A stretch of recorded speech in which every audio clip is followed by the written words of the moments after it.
A gas bubble from an explosion underwater oscillates with a period t proportional to p to the power a, d to the power b and e to the power c, where p is static pressure, d is density of water and e is total energy of explosion. Find the value of c.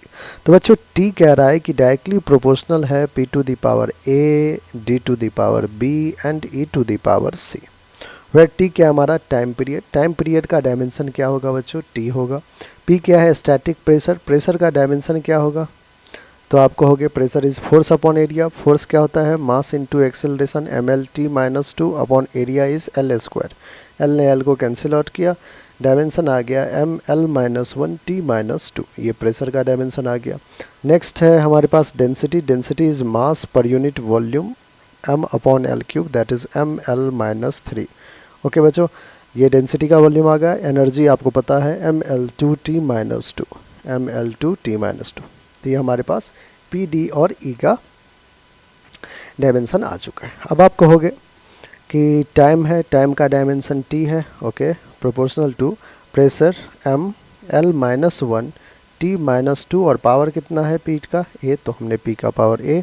Density कितना है ml-3, power कितना है B, और energy है ml2t-2, power कितना है सी.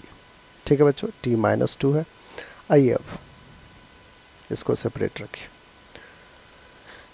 क्या करेंगे अपन, कंपेयर करेंगे पावर. टाइम का पावर इधर 1 है, लेकिन इधर देखिए मास का पावर a प्लस का मास का पावर b प्लस मास का पावर c है. l का power -a -3b and plus 2c. ठीक है, नेक्स्ट देखिए लेंथ हो गया. अब आते हैं अपन टाइम पे. टाइम का power -2a and -2c. Now comparing power. Now comparing powers of like physical quantities. तो टाइम का पावर 1 है, इधर टाइम का पावर -2a -2 है, 2c है, तो -2a -2c 1. मास का पावर क्या है बच्चों, 0. लेंथ का पावर 0. तो कहोगे कि सर मास का power a plus b plus c है, जो कि 0 है, और लेंथ है -a -3b प्लस 2c, ये भी 0 है. ओके, अब हमें सॉल्व करना होगा ए बी सी के लिए. हमें वैल्यू चाहिए बच्चों c का. 3 इक्वेशन है, 3 अननोन है, सॉल्व हो जाएगा. ठीक है, आइए अब सॉल्व करने के लिए अपन क्या कर सकते हैं. -2a -2c है, और यहाँ पे a प्लस बी प्लस सी है. 3 इक्वेशन है, इसको मैं इक्वेशन 1, इसको 2 और इसको 3 कह देता हूँ. मैं कहता हूँ बच्चों आप एक काम करो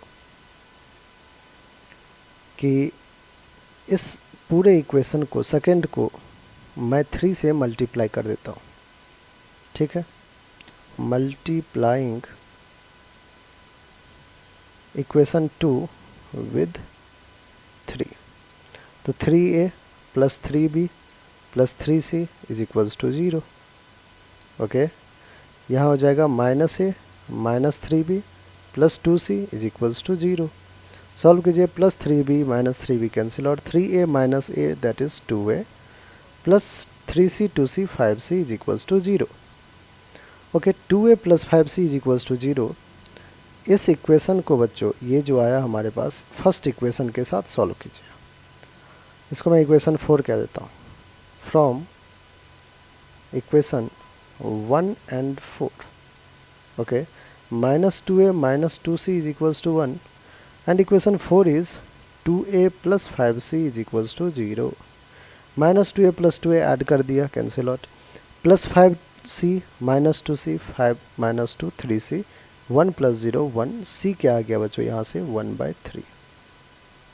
c क्या आ गया हमारा 1/3. c देखिए 1/3 कौन सा ऑप्शन है, आप कहोगे ए ऑप्शन है, और ए ऑप्शन ही हमारा बिल्कुल करेक्ट ऑप्शन है. ठीक है बच्चों, c की वैल्यू चाहिए था. आप चाहे तो ए बी सी भी फाइंड कर सकते हैं.